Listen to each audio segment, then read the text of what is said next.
ดอกไม้ขาวบุญปีใหม่ลาวจำป่าห้าบ่อใดบุญปีใหม่เมษาลาวเอ้ยเลยจัดมาลาข้าวทดแทนของเขา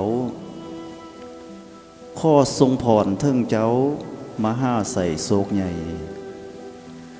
สุขใจยินมวลแมงหายเศร้างวมเงาได้ถอน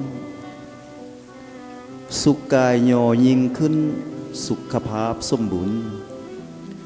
คุณงามความดีเคยอุทิศตนต่างไสจงได้มุ่นคืนย้อนเป็นพ้นบุญสนองตอบ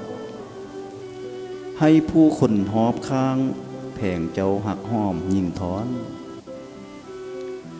มาลาข้าวเพียบพร้อมผ่อนสง่าแทนจำปาย้อนว่าไก่ภูมิท่านทินมานด่าแก้ว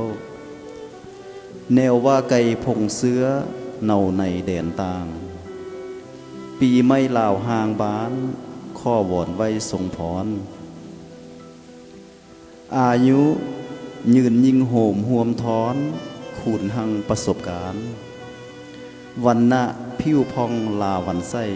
คู่ใจบ่มีเปื้อนสุขะเมื่อนมโหลีกองกลางใจให้พญาตภาละทุกทาตขั้นเขื่อนเค้นบุญสร้างศาสตกุลบุญทอน